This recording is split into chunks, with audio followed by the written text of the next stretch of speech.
Chillo there, H+III+T, it's about that dang on time. Y'all, welcome to another edition of Prediction King. You can already see the title of the video, and you know I have been waiting to do this one for a long time. Gosh dang it. But before it starts, I gotta do the intro. I gotta do the dang on intro. Hold on. Now, I am your World Heavyweight Champion of YouTube, alright? And I say that in every video because I pay too much money for that belt to not show it in every freaking Prediction King. Now, before we talk about the greatest team in NBA history, I have to turn to the Prediction King because I can't predict upon the New York Knicks. The Prediction King. That's all I got! Da da da da da da da da da da da da. Let's talk the New York Knicks. I'm your Prediction King. Lego. Yeah, Los Buenos son, yeah. Lemons too. We ain't going back. Now, before this video starts, if you're new to my channel, I am a New York Knicks fan. With Prediction King, I've been going alphabetically up and down the NBA according to the city. We're finally in the ends, gosh dang it. So we get to talk about my New York Knicks. So with all the other Prediction Kings, I was kind of like tiptoeing around, trying to make sure I said the right things, because I kind of don't know about other teams, but I know enough to talk about them.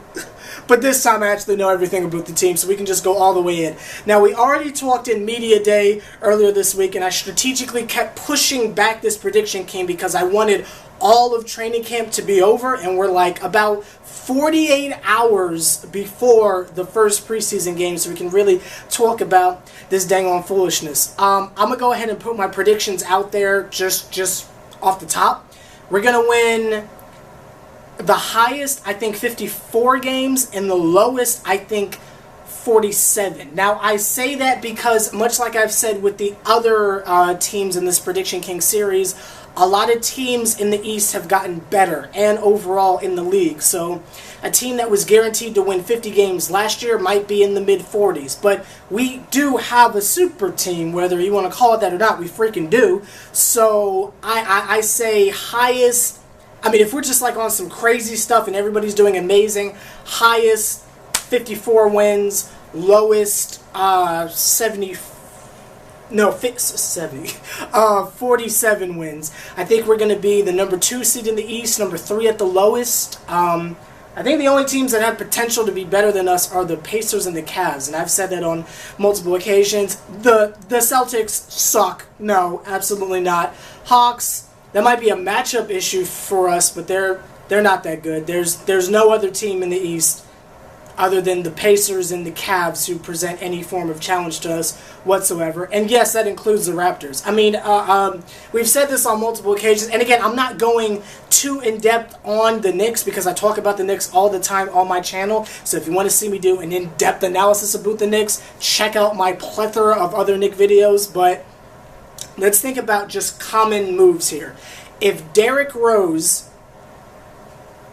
and Joakim Noah, again, we have to bring that in here. It's not like we just got Derrick and we're like, no, Derrick Rose and Joakim Noah, if they went over to the Houston Rockets, people would say they were championship contenders. If Derrick Rose and Joakim Noah went over to the Hawks, people would say they're on the cusp of a championship. If Derrick Rose and Joakim Noah went over to the Nets or something like that, they would say they're a great team. But because specifically,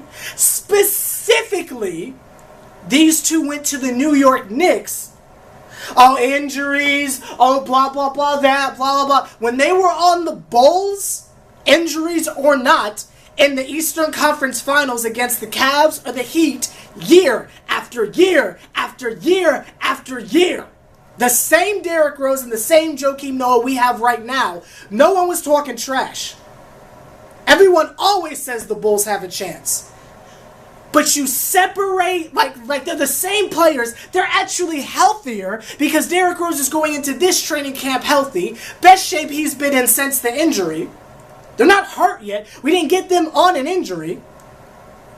People are already talking trash, and I just don't understand that, because if they went anywhere else,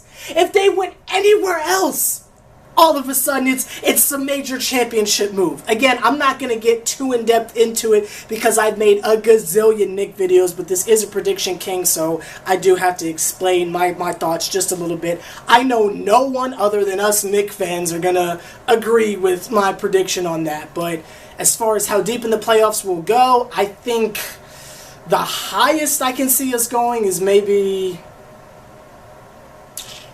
Eastern Conference Finals realistically. Just keeping it all the way that way. Realistically, Eastern Conference Finals, but I think at the least, the absolute least, we'll get eliminated in the second round. There's just no one else in the Eastern Conference I see giving us that much of a problem, just being that all the way Andre 3000. But that's not the end of there. Worst case scenario, we get eliminated in the second round, had an amazing season. Best case scenario, we can catch the Cavs slipping or something like that. But if the Cavs beat the Pacers and it's us and the Pacers, I don't know if we're getting past them. But Cavs, oh yeah. And I'm not even the least bit concerned about opening night, because again, it's documented how much Rose and Noah freaking hate LeBron and his band of merry men. But you add that they actually have a full team around them. Because think about it. All they had before was Pau Gasol and Jimmy Butler. Yeah, trade those two bums out. Try this on. Here we go. Carmelo Anthony, Kristaps Porzingis. That's just the starting lineup. We ain't even throw Jennings in there. We ain't even throw Courtney Lee in there. We ain't talk about Kuzminga. Like, you feel me? I'm just not concerned about the Cavs on opening night. We'll be fine. As long as everyone's healthy, we'll be fine. And even if something happens, we still got Brandon Jennings, who, again, if he would have went somewhere else, again, people would be freaking out saying, oh, this is a great move for the Utah Jazz or something like that. But because they come to us, they suck. That's just how that works. But that's not even there. Like, comment, subscribe. I've been your dang on Prediction King, a.k.a. H+III+T. Let me know your dang on thoughts down below. I've been waiting to do this, Prediction King. See you guys later. All that extra foolishness. Yeah.